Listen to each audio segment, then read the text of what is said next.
Friends, आप देख सकते हैं कि इस वक्त हमारे पास है जी डॉलन्स का जो इन्वर्टर सीरीज़ है। और कौन सी सीरीज़ है जी? ये है जी मेगा T3 इन्वर्टर सीरीज़ है। इस वक्त 16 डिग्री टेम्परेचर पे ये सेट है और ये इसका जो इंडोर है वो काम कर रहा है। लेकिन इसमें कुछ देर के बाद जो है वो E0 की शक्ल में एरर आ रहा है। तो चले E0 आता है तो फिर आपको दिखाते हैं और इसकी जो प्रॉब्लम है वो भी आपको समझा देते हैं कि ये क्यों आता है।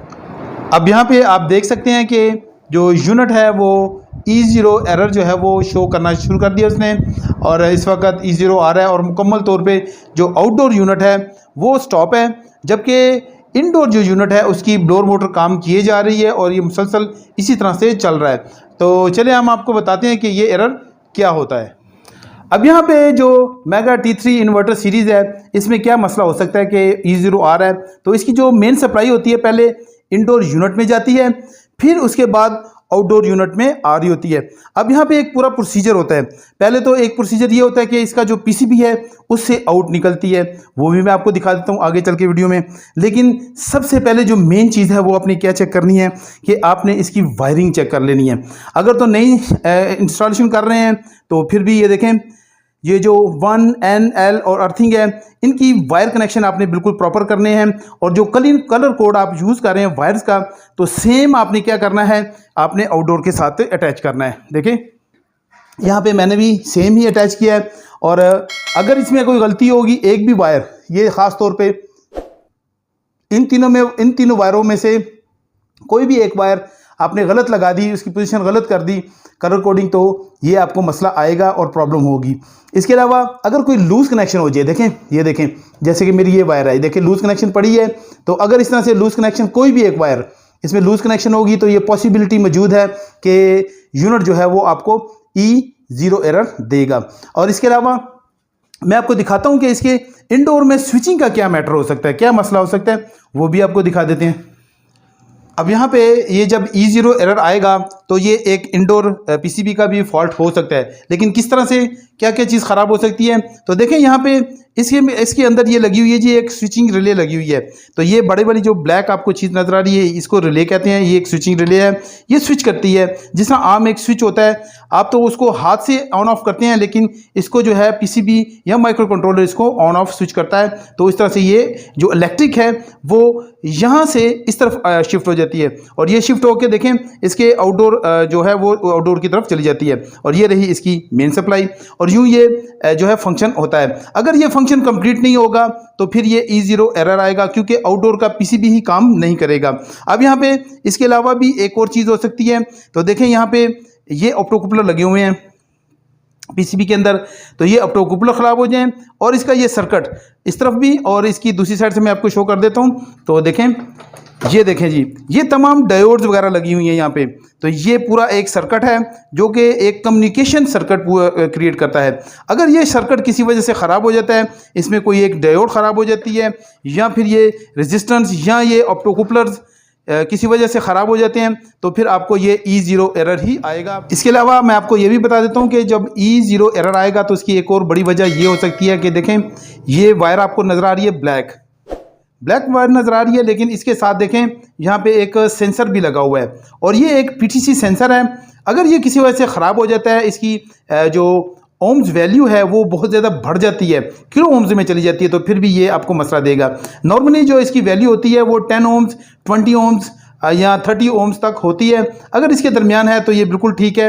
अगर ये ख़राब हो जाए, टूट जाए या फिर इसकी वैल्यू बढ़ जाए तो ये फिर आपको मसला देगा और आपको E0 एरर ही शो होगा। इसी तरह से मैं आपको ये भी बता देता हूँ कि जो ये रिले है, स्विचिंग रिले, इसके ऊपर ऑलरेडी मेरी वीडियो मौजूद है। अगर आपने नहीं देखी तो वो देख लें, आपको बहुत ज़्यादा फ़ायदा होने वाला है, क्योंकि आपको इसकी इंटरनली फंक्शन के बारे में मालूमात हो जाएगी। अब यहाँ पे बात कर लेते हैं जी आउटडोर यूनिट की। तो आउटडोर यूनिट में क्या ऐसा मसला आएगा कि जो यूनिट है वो या इंडोर यूनिट पे आपको E0 नज़र आएगा।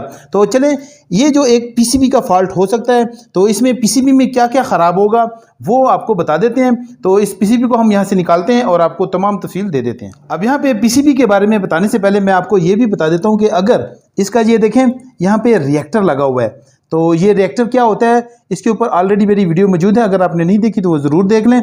तो अगर ये वायर्स जो इसके साथ लगी हैं, तो ये दोनों वायर्स अगर एक वायर भी उतर जाएगी तो फिर भी E0 का एरर आएगा, और अगर दोनों उतर जाएंगी तो फिर तो बिल्कुल ही काम नहीं करेगा। तो इसलिए ये वायर जो है वो प्रॉपरली कनेक्ट होनी चाहिए, तो फिर ये आपका पीसीबी जो है वो ऑन हो जाएगा। अगर ये कनेक्ट नहीं है तो क्या होगा कि पीसीबी ऑन ही नहीं होगा। जब पीसीबी ऑन नहीं होगा तो फिर क्या होगा, ये E0 का एरर आएगा।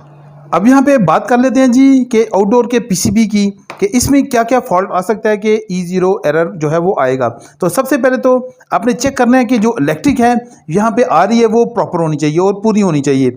अगर यहाँ पे कम इलेक्ट्रिक होगी तो फिर भी कोई मसला आ सकता है, और यहाँ पे अगर नहीं आ रही तो फिर भी मसला है। तो इसलिए इलेक्ट्रिक जो है लाइन न्यूट्रल पे चेक कर लें और इसकी वायरिंग जो है वो प्रॉपर कर लें।